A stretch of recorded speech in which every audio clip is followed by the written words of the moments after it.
നമസ്കാരം. ഫിറ്റിംഗ് ജോലികളിൽ ഏർപ്പെട്ടിരിക്കുമ്പോൾ നമ്മൾ എടുക്കേണ്ട മുൻകരുതലുകൾ പരിശീലിക്കുകയും മനസ്സിലാക്കുകയും ചെയ്യുന്നതിനെക്കുറിച്ചുള്ള ഈ സെഷനിലേക്ക് സ്വാഗതം.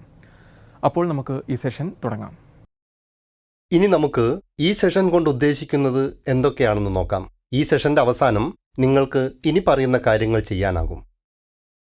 ഫിറ്റിംഗ് ജോലികൾ പഠിക്കുകയും പരിശീലിക്കുകയും ചെയ്യുക. ഫിറ്റിംഗ് ജോലികളിൽ എടുക്കേണ്ട മുൻകരുതലുകൾ പഠിക്കുക. ഫിറ്റിംഗ് ജോലികൾ ചെയ്യുമ്പോൾ എടുക്കേണ്ട മുൻകരുതലുകൾ രേഖപ്പെടുത്തുക.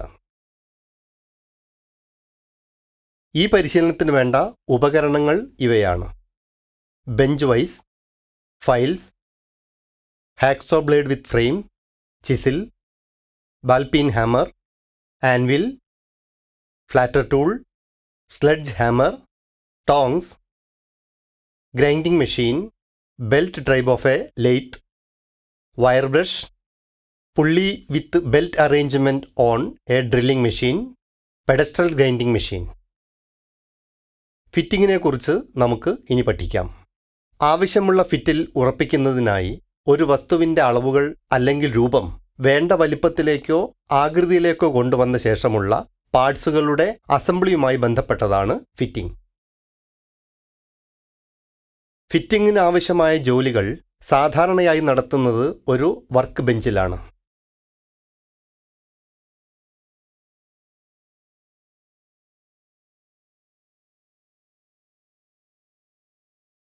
ഒരു ഫിറ്റിംഗ് ഷോപ്പിൽ നടത്തുന്ന വിവിധ ജോലികൾ marking, chipping, sowing, filing, scraping, drilling, thread cutting തുടങ്ങിയവയാണ്.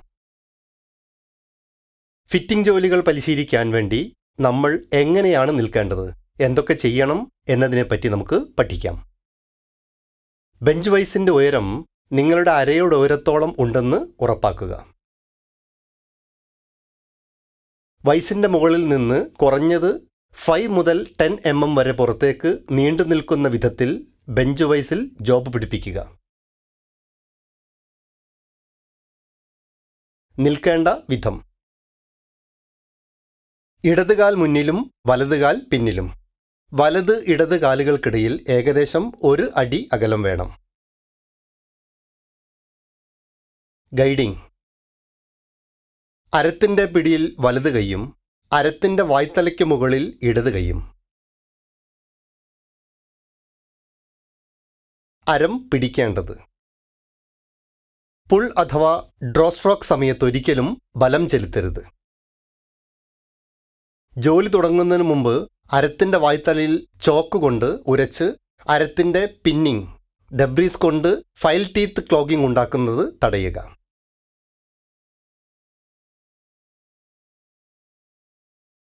അരത്തിൽ വളരെ ശക്തമായി അമർത്തുന്നതും പിന്നിങ്ങിന് കാരണമാകുന്നു. ഒരു കാർഡ് ബ്രഷ് ഉപയോഗിച്ച് അരങ്ങൾ പതിവായി വൃത്തിയാക്കണം.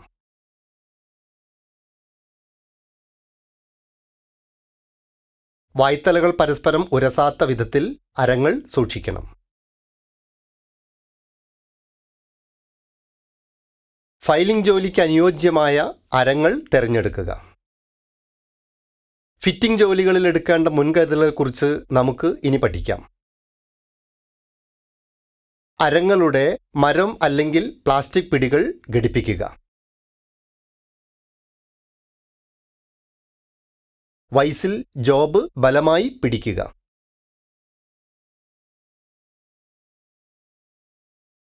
ഒരു പിടിയില്ലാത്ത അരം ഉപയോഗിക്കരുത്. അരത്തിൻ്റെ പിടി മുറുക്കെ ഘടിപ്പിച്ചിട്ടുണ്ടോ എന്ന് പരിശോധിക്കുക. വർക്ക് ബെഞ്ചിൽ ഉപകരണങ്ങളോ മറ്റെന്തെങ്കിലും വസ്തുക്കളോ സൂക്ഷിക്കുന്നത് ഒഴിവാക്കുക. ഫിറ്റിംഗ് ജോലികൾ ചെയ്യുമ്പോൾ വേണ്ട മുൻകരുതലുകൾ നമുക്ക് ഇപ്പോൾ രേഖപ്പെടുത്താം. മുൻകരുതൽ നമ്പർ 1: ഷോപ്പ് ഫ്ലോറിലും വർക്ക് ബെഞ്ചിലും എല്ലാ ദിവസവും അഴുക്കും എണ്ണയും വേസ്റ്റും അടിഞ്ഞുകൂടാതെ സൂക്ഷിക്കുക.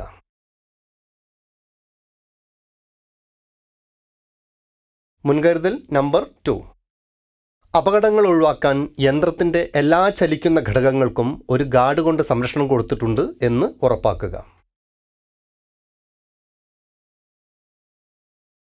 മുൻകരുതൽ നമ്പർ 3. ഒരു പിടിയില്ലാതെ ഒരു ഫയൽ അല്ലെങ്കിൽ ഹാക്സോ ഉപയോഗിക്കരുത്. മുൻകരുതൽ നമ്പർ 4. ചിസിലോ മറ്റേതെങ്കിലും ഉപകരണമോ മൂർച്ച കൂട്ടാൻ ഒരിക്കലും ഗ്രൈൻഡിംഗ് വീലിൻ്റെ വശം ഉപയോഗിക്കരുത്.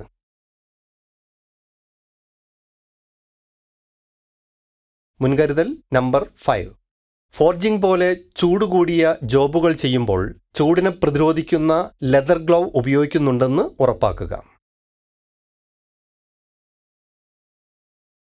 മുൻകരുതൽ നമ്പർ 6. ഒരിക്കലും ഒരു ബ്ലൻഡ് ചിസിൽ അല്ലെങ്കിൽ ഒരു മഷ്റൂം ഹെഡ് ചിസിൽ ഉപയോഗിച്ച് ചിപ്പ് ചെയ്യരുത്. മുൻകരുതൽ നമ്പർ 7. വർക്ക് പീസിൽ മുറുകെ പിടിക്കാൻ ബെഞ്ച് വൈസിൻ്റെ അല്ലെങ്കിൽ ഒരു മെഷീൻ വൈസിൻ്റെ പിടിയിൽ അടിക്കരുത്.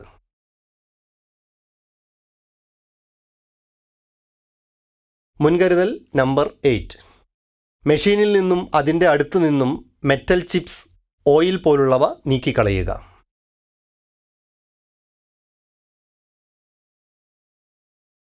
മുൻകരുതൽ നമ്പർ 9. ഒരു യന്ത്രം പ്രവർത്തിച്ചുകൊണ്ടിരിക്കുമ്പോൾ സ്പിൻഡിൽ വേഗത മാറ്റാൻ ശ്രമിക്കരുത്. മുൻകരുതൽ നമ്പർ 10. ഒരു ലോഹത്തിൽ ചിപ്പിംഗ് ചെയ്യുമ്പോൾ എപ്പോഴും ഒരു ചിപ്പിംഗ് സ്ക്രീൻ ഉണ്ടെന്ന് ഉറപ്പാക്കുക. നമ്മൾ പഠിച്ചത് ഒരിക്കൽ കൂടി നോക്കാം.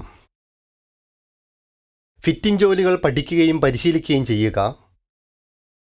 ഫിറ്റിംഗ് ജോലികളിൽ എടുക്കേണ്ട മുൻകരുതലുകൾ പഠിക്കുക. ഫിറ്റിംഗ് ജോലികൾ ചെയ്യുമ്പോൾ എടുക്കേണ്ട മുൻകരുതലുകൾ രേഖപ്പെടുത്തുക. ഇത്രയുമാണ് ഫിറ്റിംഗ് ജോലികൾ ചെയ്യുമ്പോൾ എടുക്കേണ്ട മുൻകരുതലുകൾ പരിശീലിക്കുകയും മനസ്സിലാക്കുകയും ചെയ്യുന്നതിനെ പറ്റിയുള്ള കാര്യങ്ങൾ. ഈ കാര്യങ്ങളും പരിശീലനങ്ങളും നിങ്ങൾ മനസ്സിലാക്കിയിട്ടുണ്ടെന്ന് കരുതുന്നു. അടുത്ത സെഷനിൽ കാണാം.